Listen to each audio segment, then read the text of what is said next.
What's going on, guys? Mr. T back again for part 2 of, well, spending lots of money on Magic the Gathering and TCGs. So just a short video again today talking about some more of my experience over the past few years. And I wasn't actually planning on making this video this week. This actually probably was going to be a little bit later, but just so happens timing is really funny sometimes. And what happened is I got an email from TCG Player this past week, and of course they're doing a store credit 10% deal.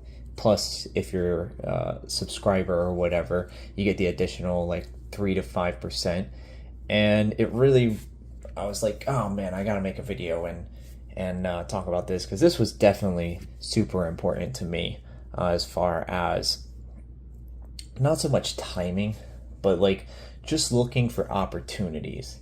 And I think something that I really learned this past year in starting to lift weights and, start my journey of fitness and getting healthy is that small increments over time add up to really large amounts, okay?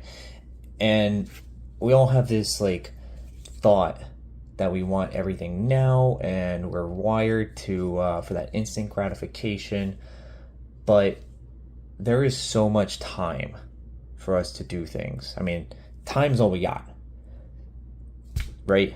Like you live your life and you have X amount of time, and time's ultimately like that's the longest thing you're gonna do is live. So I started thinking about it, and I discuss with my dad all the time, finances, crypto, wanting more money, things like that. Like, we're at different stages in our life, and it's a good foil for me and a good comparison. It gets me critically thinking about, what can I do differently to put me in a different position and use his experiences, and how do I adjust my conversation with him so that we're both able to take something away and learn from it, going back and forth, and how do we look at things, and what can I learn from his perspective. And something that I really learned is, I have a lot more time than him.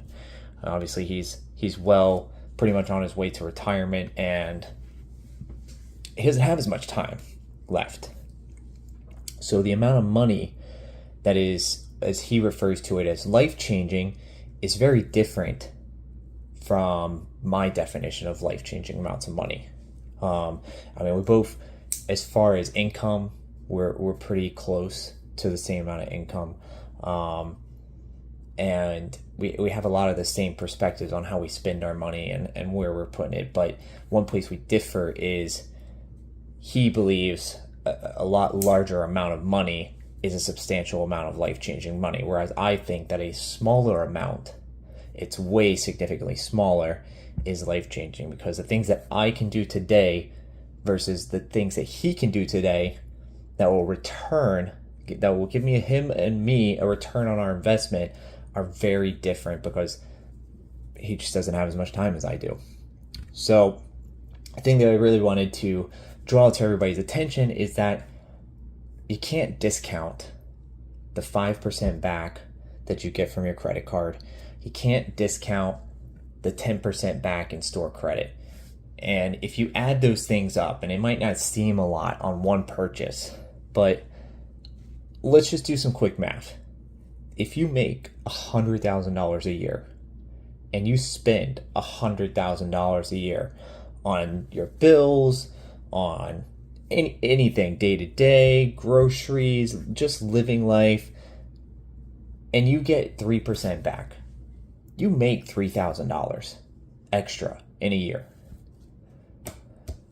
So now I apply that back to TCG. Let's say on an average year I spent $20,000 on trading cards, sealed product.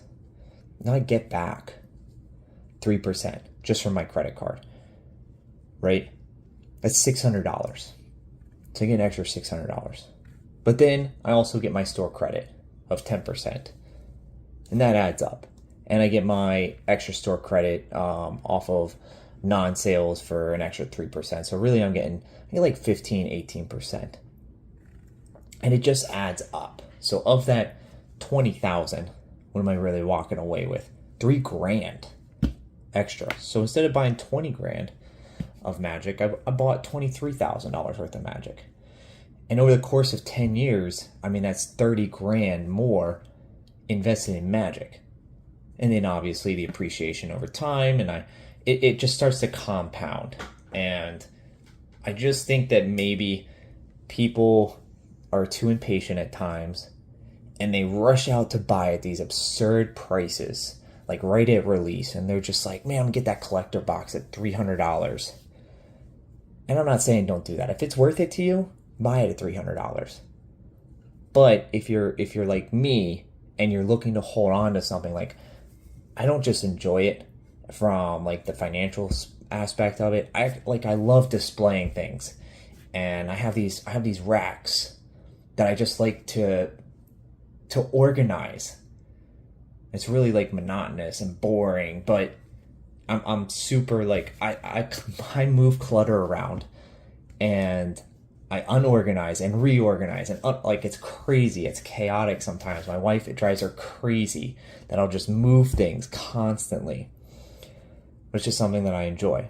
But anyway, so over a period of time though, you have the opportunity to really like be patient and shop around, as they say, and look for deals and discounts, and those small percentages, when extrapolated to a large scale, and becomes a huge amount of money over time.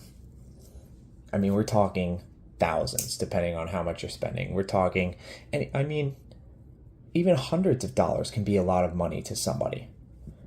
And over time, it keeps adding up, and it keeps adding up, and your pennies turn into dollars. Your dollars turns into tens of hundreds of thousands of dollars.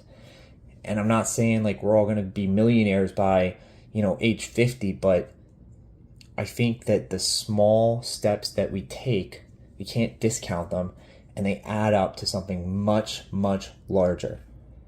And that's something that we can measure and becomes a huge accomplishment over time. And I really learned that primarily through weightlifting, because as I hit plateaus at different times of my journey, I'd be like, man, wow, I was only able to get one more rep this week, or I was only able to add on 5 more pounds. But then when I look at it and I'm like, well, by the end of the year, holy cow, that's, I pushed my bench press up 100 pounds this year. That's crazy. When you look at it in that way, or maybe I leg press, 200 pounds more. I did that in 1 year. Things like that. And they really, really add up. And I think that's an important lesson that I've learned, and I continue to learn, and reminds me of how I should make decisions. And we've got a TCG player sale coming up this week on Friday, 10% back on store credit. You don't have to buy from me. By the way, I'm not selling anything today, guys. I don't even recommend going to buy stuff from me, because most of my stuff I have very little inventory, and most of it is literally kept there just to be markers for when the market moves to certain points. Outside of that, though, somebody I will tell you to buy from, and you guys clearly know at this point that I follow quite heavily, Alpha Investments. $89 for a freaking standard box shipped to your door.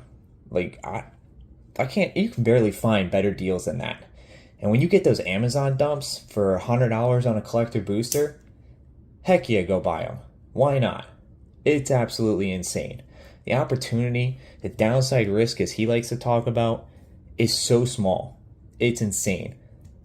But those percentages add up. 20% here, 50% there, 5%, even 3 and 5 and 8%. The amount of money that you can leave on the table by not taking advantage of it is absurd. So that's pretty much all I got to say. I mean, I love buying $89 booster boxes from Alpha Investments shipped to my door. No taxes, no fees. Obviously, you pay the $5, $10, whatever it is for a membership a month. Pay $5 a TCG player. That is literally the shipping cost of one order. So, hope you guys learned something. Thanks for listening to me ramble. You guys have a great day.